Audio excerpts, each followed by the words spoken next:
Daniel's ship cut through the strange clouds of the alien world. The sky was tinted with shades of silver and violet, unlike anything he had ever seen before. His hands tightened around the controls as he felt the ship's weight pull against the strange atmosphere. He had landed on countless planets before, but this one carried a heavy air. The name of the world was Zyphora, and travelers across the stars whispered about it with caution. It was ruled by a queen unlike any other, an alien ruler who commanded both fear and respect. As the ship descended, Daniel saw tall towers rising from the surface, made of crystal-like stone that caught the sunlight and reflected it like giant mirrors. Between the towers stretched wide roads that seemed carved with perfect precision.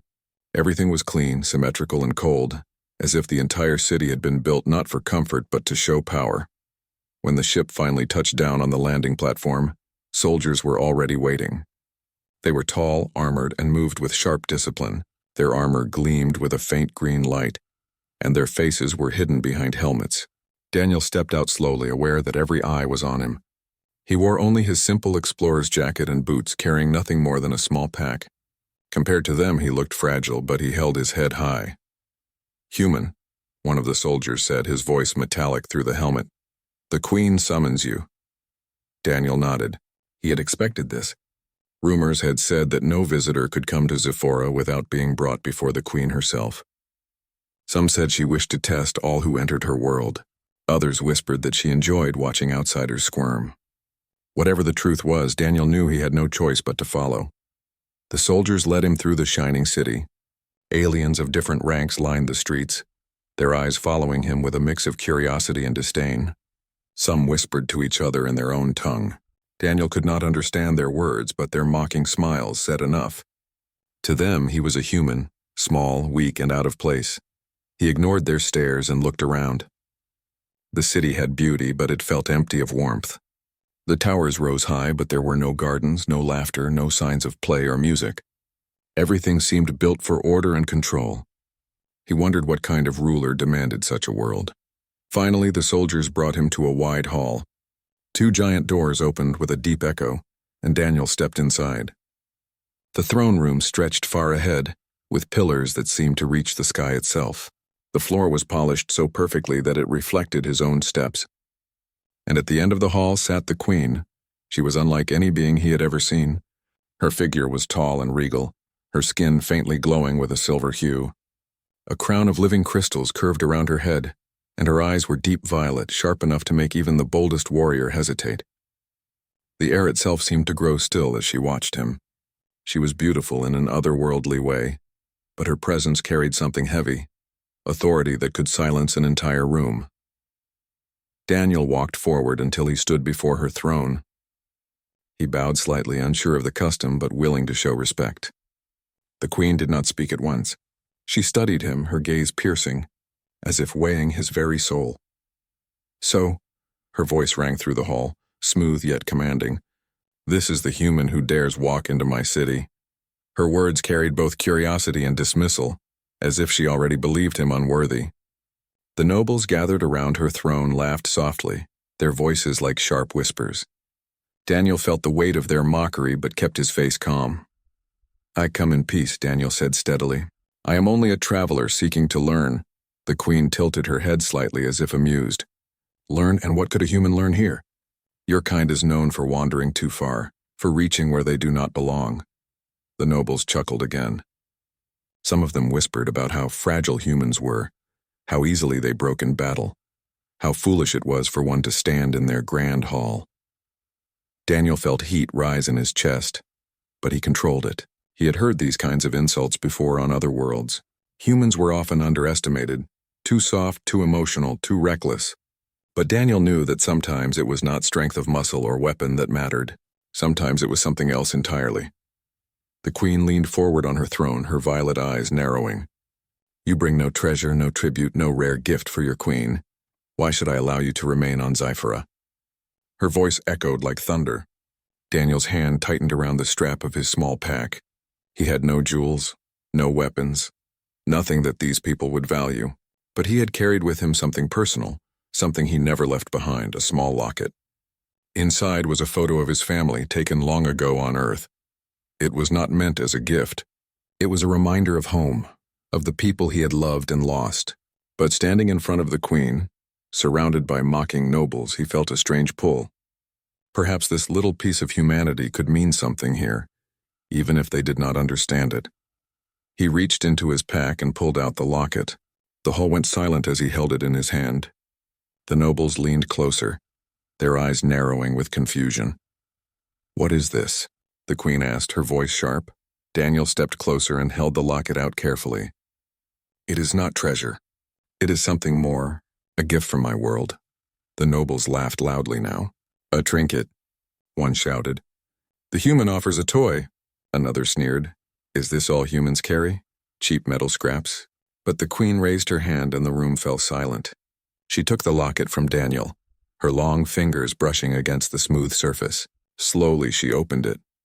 Inside, the tiny photograph shone in the light, a simple picture of Daniel's family smiling together under the blue sky of Earth. The queen froze. Her violet eyes locked on the image, and for the first time since Daniel had entered the hall, her expression changed. Her lips parted slightly and her hands trembled faintly as if holding something fragile beyond measure. The hall was silent. The mocking voices stopped. Even the nobles who had laughed now stared in shock, unsure why their queen hesitated. Daniel watched carefully. He had not expected this reaction. He had thought she might laugh or cast it aside. But instead she stared at it as though time itself had stopped. The queen closed the locket slowly and looked at him. Her voice was softer now, though it still carried power. "What is this?" Daniel took a steady breath. "It is a memory," he said. "On Earth we keep such things to remember the ones we love. It is not made of gold or crystal, but it holds something greater, our hearts." The queen said nothing at first. Her hand remained on the locket as if unwilling to let it go. The nobles shifted uneasily, whispering to one another, but no one dared speak aloud. At last the queen leaned back on her throne. Her eyes did not leave Daniel. For the first time, the great ruler of Zephora seemed less like an untouchable figure of power, and more like someone who had just seen something she had long forgotten existed. Daniel bowed once again, his heart steady. He did not know what this moment meant, but he could feel it. Something had changed. The queen had trembled at his gift, and the silence that followed was heavier than any laughter could ever be. The throne room stayed silent long after Daniel offered the locket. The nobles who had mocked him moments ago now avoided looking at their queen. No one dared to laugh anymore. The queen's hand rested on the small object as if it carried more weight than a chest full of gold. Finally she spoke, her voice quieter than before. "This picture inside, it shows faces. They look at me as if they live even though they are trapped in this tiny space." "Explain this, human," Daniel nodded. "It is not magic. It is a photograph. On Earth we use it to capture a moment in time, so that we can keep it forever. These are my family. Even though they are far away now, I carry them with me wherever I go." The queen's violet eyes deepened as she stared at the photograph again. She had seen paintings, carvings, even living images created by technology. But this was different. This was personal. It was not made to display power, wealth, or history. It was made for memory, for love. The nobles shifted uneasily, whispering to one another. They did not understand why their queen cared about such a worthless trinket. Some even looked angry, as if the very sight of her softening expression was an insult to their traditions. The queen raised her head. "Leave us," she ordered. The nobles froze. "Your Majesty," one began, but she silenced him with a sharp glance. One by one they bowed and left the hall until only Daniel and the queen remained. The silence grew heavy. She looked at him again, this time not as a ruler judging a subject, but as a person trying to understand something she had never seen before. "You carry your family with you," she said slowly, "not in flesh, but in memory." "Why?" Daniel hesitated, then spoke with honesty. "Because memories remind us of who we are.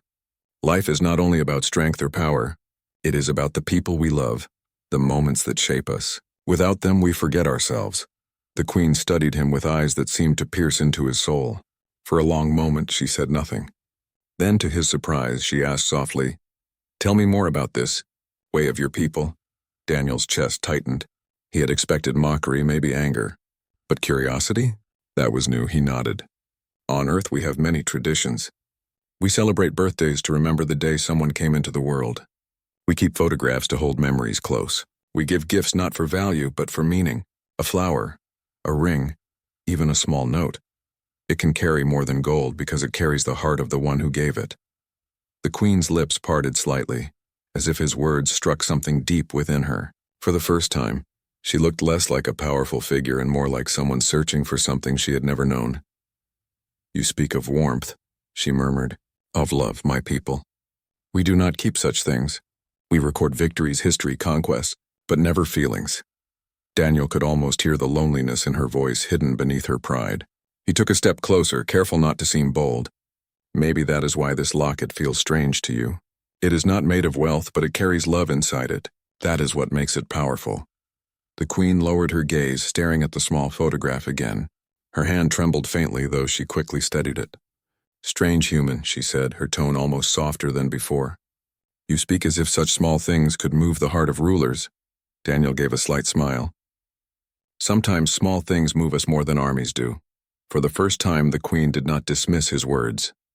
Instead, she fell into silence, lost in thought. That night, Daniel was not thrown out as he had feared.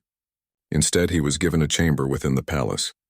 It was large and decorated with fine fabrics, but it felt empty. The servants avoided him, treating him as if he were something fragile.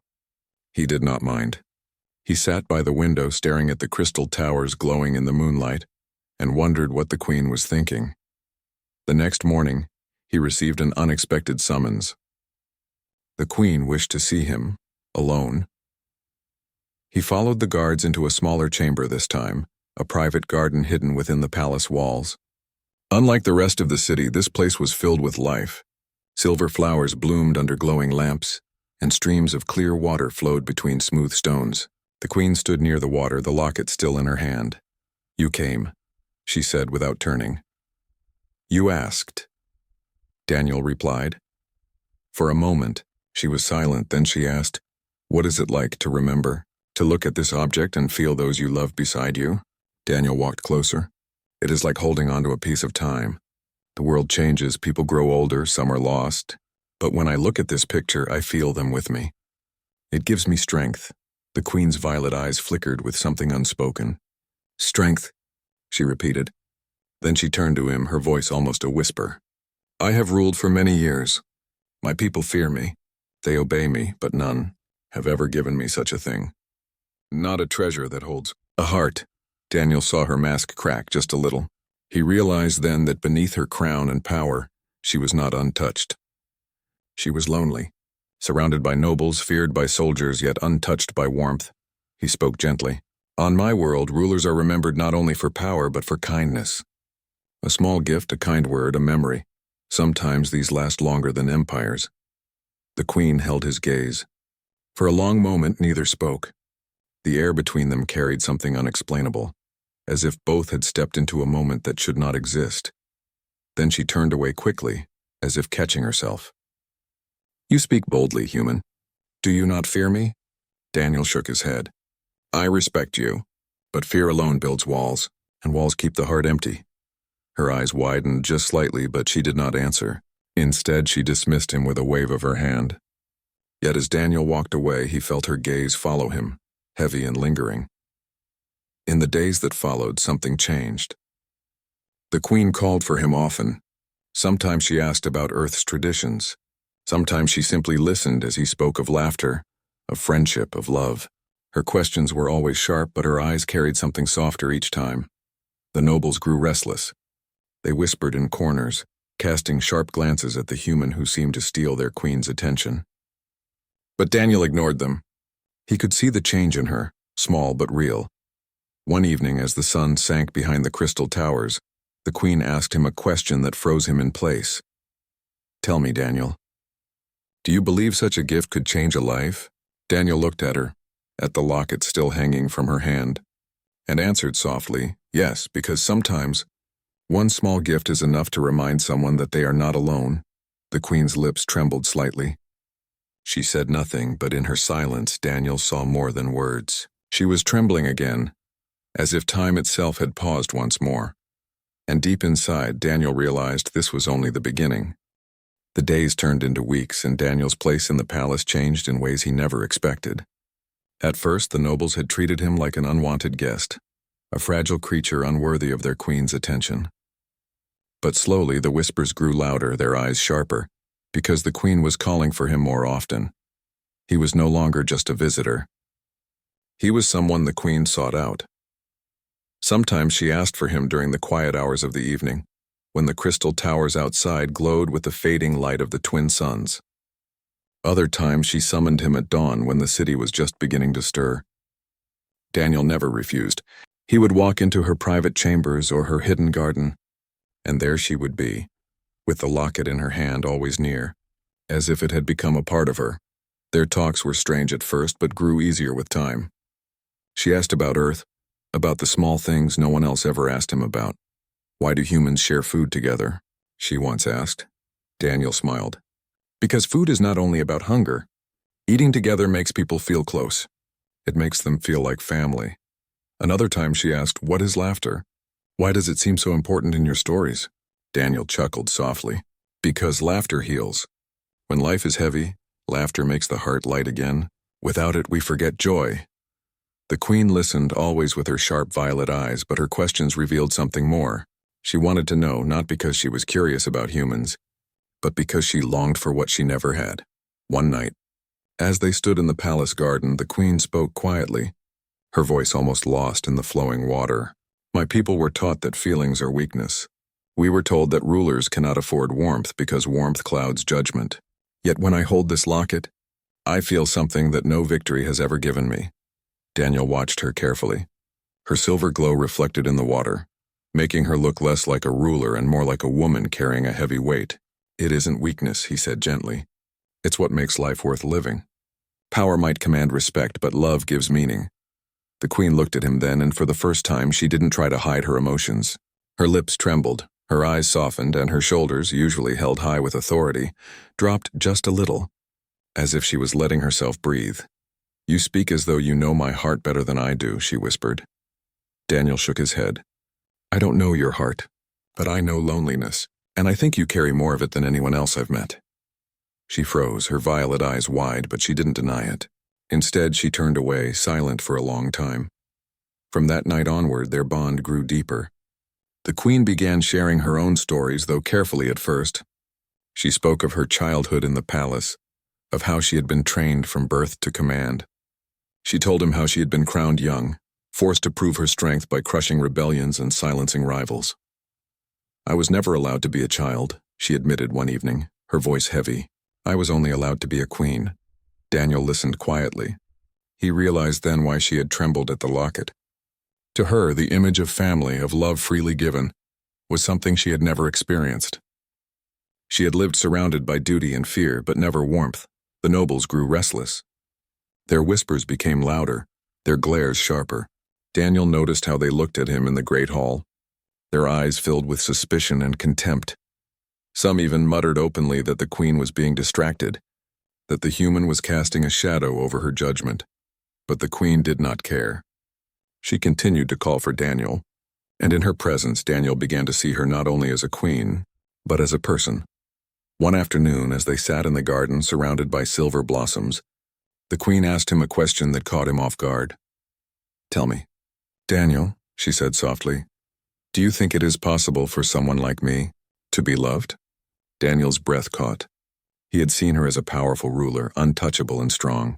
Yet in that moment she looked fragile, like someone who had never dared to hope for such a thing. Yes, he said firmly, anyone can be loved, even those who think they are unworthy. Sometimes it only takes one person to see the truth beneath the crown. The queen lowered her gaze, her fingers brushing the locket gently. She said nothing more, but Daniel saw her lips tremble as if holding back words she could not yet speak. Their connection deepened with every passing day. Daniel spoke of Earth's traditions, weddings where two people promised to share their lives, festivals where communities gathered in joy, even the simple act of giving flowers to someone special. The queen listened to it all as though every word was a precious treasure. She asked questions that revealed her hunger for these simple things. Why do humans give rings? Why do they light candles when they grieve? Why do they sing when words are not enough? Each answer seemed to soften her more, breaking the cold armor she had worn for years. But the bond between them did not go unnoticed. The nobles began to plot. Daniel heard whispers in the corridors, voices filled with anger. Some claimed the queen had been bewitched. Others argued that the human was dangerous, planting strange ideas in her mind. A few even spoke of rebellion, though in hushed tones. Daniel tried to ignore it, but one evening as he left the queen's chamber, a noble confronted him in the corridor. The alien's tall figure blocked his path, his eyes filled with contempt. "Human," the noble hissed. "You think you can charm our queen with your worthless trinkets and soft words, but you are nothing, fragile, weak. When you are gone, she will forget you." Daniel stood his ground, his voice calm. "If weakness means showing kindness, then I'll stay weak. Because sometimes kindness leaves a mark stronger than any blade." The noble sneered and left, but the warning was clear. Danger was growing. Still, Daniel did not leave. He could not, because now he knew. His presence mattered to the queen. She needed someone to remind her that she was more than just a ruler. One night, as the moons cast silver light across the garden, the queen stood with him in silence. Finally, she turned and asked quietly, "Why do you stay, Daniel? You could leave this world. You could escape the whispers, the hatred. Why remain here with me?" Daniel looked into her violet eyes, seeing not the queen of Zyphera, but the lonely soul hidden beneath. "Because you're not alone anymore," he said softly. "And I don't want you to feel like you are." The queen's lips parted, her breath trembling. For a long moment she said nothing. Then slowly she reached out her hand and placed it over his. It was the smallest gesture, but it carried the weight of 1,000 words. And in that moment, Daniel knew the bond between them was no longer just curiosity. It was something deeper, something fragile but unbreakable. But he also knew something else. Such a bond would not be allowed to grow without a fight. The great chamber of the alien palace was quiet. The walls shone with silver light, and the tall windows showed the endless stars outside. Mark stood near the center, his hands behind his back.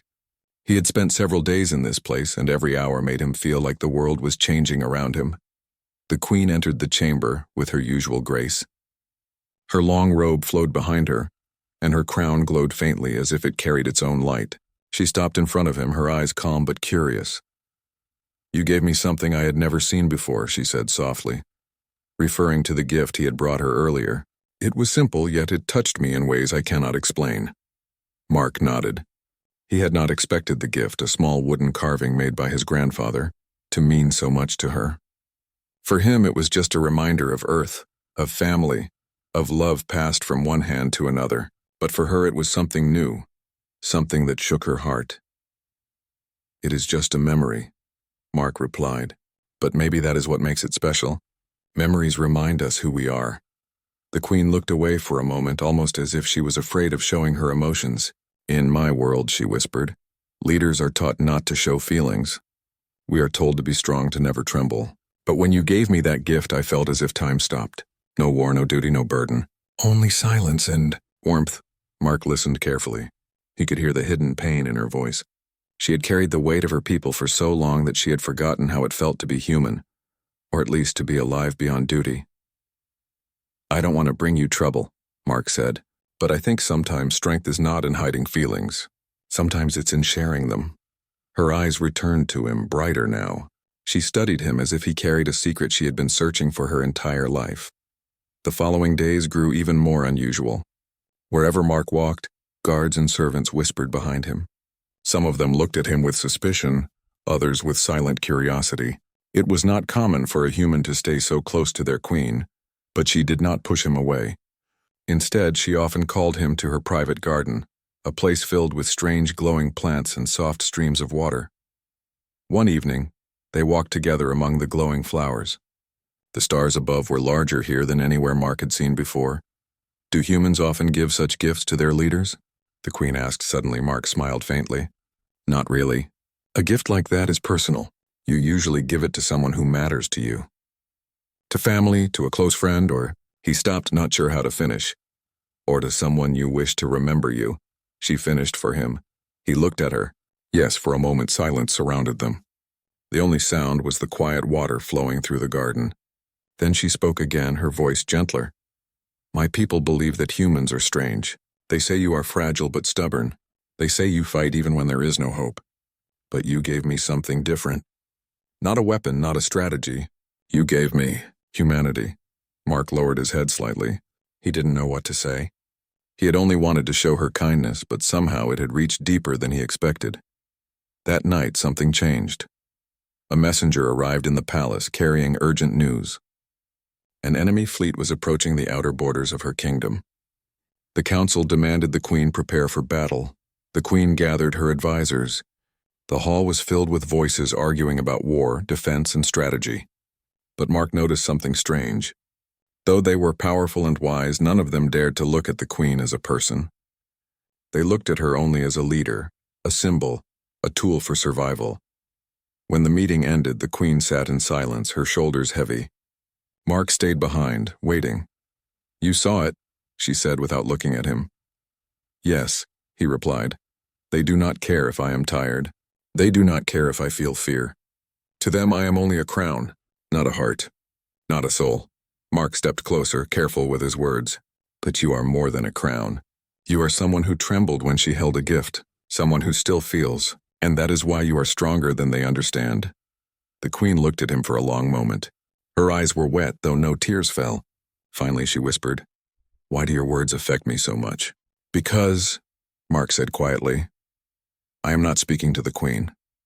I am speaking to you." The next day, Mark found himself in a new position. The queen asked him to stay near her during council meetings. Some advisors frowned, but no one dared to question her decision. Slowly, his presence began to shift the atmosphere. He was not a soldier, not a noble, but he spoke with honesty. And that honesty made the queen stronger in ways the council could not understand. One night, after another long day, she invited him again to the garden. The glowing flowers lit their faces as they walked side by side. "Mark," she said, using his name gently, "do humans believe gifts can change destiny?" He thought for a moment. "Sometimes. A gift is more than an object. It's a piece of someone's heart. And sometimes when you give that piece, it creates a bond that can't be broken." Her steps slowed. "Then maybe destiny brought you here? Maybe your gift was not just for me, but for my people, to remind us that even leaders are not only crowns." Mark felt his chest tighten. He wanted to tell her that he only wanted her to feel less alone. But when he looked at her standing among the glowing flowers, he knew the bond between them was already deeper than words. One evening later, the queen held the wooden carving again. She placed it carefully on a table beside her throne, where everyone could see it. Some whispered in confusion. Others remained silent. "This," she told her council, "is a gift from a human. A small thing, yet it carries more meaning than a fleet of warships. It reminds me and all of you that we are not machines of war. We are beings with hearts, and if we forget that, then we are already defeated." Her words shook the room. The advisors exchanged looks, uncertain, but no one dared to oppose her. Mark stood quietly in the corner, watching. He realized that his simple gift had become something far greater than he ever imagined. It had become a symbol not of power, but of truth. Later, when the council left, the queen remained in the hall with only Mark beside her. "You changed the way they see me," she said. "But more than that, you changed the way I see myself." Mark shook his head. "I didn't change you. I just reminded you of who you already are." For the first time since he arrived in her world, the queen smiled fully. It was not the smile of a ruler, but the smile of a woman who finally felt seen. And in that quiet moment, with the stars shining beyond the palace windows, both of them understood that something had begun. Something greater than a gift, greater than a crown, greater than a throne. Something human. The sky over Zephora was dark with the shadow of the approaching fleet. Daniel stood at the edge of the palace balcony, watching the stars flicker in the glow of distant warships. The city below hummed with tension, but inside the palace the queen moved with calm precision. The council had urged her to prepare for battle, but she walked among her advisors with an unshakable presence. Yet Daniel noticed the weight on her shoulders, the burden of decisions that could affect countless lives. She carried it all with the grace of a ruler, but he knew the cost. "Mark," she said, using his Earth name, "the fleet will arrive soon. My people expect me to command them, to send them to victory, but my heart, She paused, gazing at him with violet eyes that seemed to hold the weight of the stars themselves. My heart tells me there is more than victory to consider. Daniel stepped closer. Your heart is what makes you strong. Not just the throne, not just the soldiers. Your people follow you not because they fear you, but because they trust you. And they trust you because of who you are. She studied him for a long moment, then nodded slowly. Then we will face them together, not only with weapons but with courage. The fleet arrived the next morning, dark silhouettes against the silver sky. Their ships moved in perfect formation, a sign of their discipline and experience. The council called for immediate action, but the queen raised her hand and the room fell silent. She turned to Daniel. Will you stand with me? Yes, he replied firmly. I will protect you and I will protect your people. The queen nodded. She placed the small wooden carving, the gift that had brought them together, into Daniel's hand. Take this, she said. Let it remind you of why we fight. Not for power, not for conquest, but for life, for memory, for hope. Daniel held it carefully, feeling the weight of responsibility settle on his shoulders. He knew that the coming battle would test everything: strength, courage, loyalty. But he also knew something else. The queen's heart was now a weapon greater than any fleet. The battle began in the outer skies. Sci-Fi's ships rose like silver arrows against the dark enemy fleet. Daniel stood on the command bridge, guiding the queen's forces. But the enemy was strong, far stronger than they had expected. Explosions lit the void and alarms echoed through the palace and ships alike. Amid the chaos, Daniel noticed a group of enemy ships breaking toward the city. Without hesitation, he took a small fighter and moved to intercept them. The odds were impossible, but fear did not touch him. He thought of the queen, of the gift, of the bond that had grown between them. And in that thought he found courage. He engaged the enemy, weaving through fire and debris. His small human ship was nimble, faster than many of the larger alien vessels. With careful precision, he disrupted their formation, protecting the city below. The queen's forces followed his lead, gaining confidence from his actions. Back at the palace, the queen watched from the high balcony. Her heart pounded, but not with fear. It pounded with hope. She saw Daniel maneuvering his ship with skill, taking risks no one thought a human could survive. Her eyes glimmered with something she had never felt before: admiration. The enemy fleet began to falter. The humans and aliens fighting together were stronger than the invaders anticipated. Daniel's courage inspired not just her, but every soldier who witnessed it. And then a sudden attack sent a massive explosion toward the palace. The queen froze, but Daniel's voice came over the communicator. Move back, Your Majesty. I will hold them off. She did not hesitate. She knew he would protect her. But as the explosion roared closer, she realized how much she had come to rely on him. Not just for safety, but for trust, for companionship, for the small warmth of humanity that his gift had brought into her life. Daniel returned just in time, guiding the last of the enemy ships away from the palace. Sci-Fi's forces regrouped, and soon the remaining enemy fleet retreated. The skies cleared and silence returned to the city. For a moment, the world seemed to hold its breath. The queen descended to the command hall. Her steps were sure, but her gaze sought Daniel above all others. She reached him, placing her hand lightly on his arm. You saved more than my city, she said quietly. You reminded me that courage is not in weapons alone. It is in the heart, and you have my heart's respect, Daniel. He bowed slightly. I only did what anyone would do for someone who matters. Her lips trembled. For the first time she smiled fully, a smile of relief and deep gratitude. She took the locket from her chest and held it in her hands. This gift, it changed everything, and now I choose to honor it and you above all else. The nobles watched in stunned silence. The queen continued, her voice rising with power and clarity. This human came to my world without fear. He gave me something more valuable than gold or jewels. He reminded me of life beyond duty, of hope beyond fear. I declare that his courage, loyalty, and heart are to be honored. And from this day, he is more than a guest. He is my equal, my protector, and the one I trust above all. Whispers spread through the council. Some bowed in surprise, others looked confused, but none dared question her. The queen's decision was final. Daniel looked at her, his chest tight with emotion. He had never imagined that a simple gift could lead to such a bond. And yet here it was, a human heart honored by an alien queen, a symbol of unity and trust. Later that evening, the Queen invited Daniel to her private garden once more. The glowing flowers reflected in the water, just as they had when they first began to speak openly. She held the locket in her hand, now a symbol of more than memory. It was a symbol of connection, courage, and trust. "Daniel," she said softly, "your gift reminded me of who I am, and who I can be. I have ruled with strength, but I have never known what it means to feel truly seen. You have changed that. You have changed me." He looked at her, feeling the weight and beauty of her words. "You never needed changing," he said gently. "I only reminded you of the person who was always there." The Queen stepped closer, holding out her hand. "Then I choose you, not as a subject, not as a visitor, but as someone I trust, someone who will walk beside me. In all things." Daniel took her hand, feeling the warmth of her touch. In that moment, all the walls between worlds, all the differences between species seemed to vanish. What remained was simple yet infinite: trust, respect, and a bond born of courage and a small human gift. The locket glimmered softly in her hand. The Queen held it close to her chest, her fingers trembling as if time itself had paused once again. And for Daniel, standing beside her, he realized that a single human act, small, simple, heartfelt, had changed the course of an entire world. For the first time, the Queen smiled without restraint.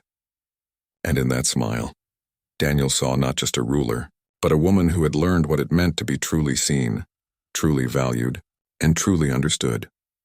The stars above shone brighter that night, as if the universe itself acknowledged that humanity had left its mark on Zephora, not with power or weapons, but with a gift that carried the heart.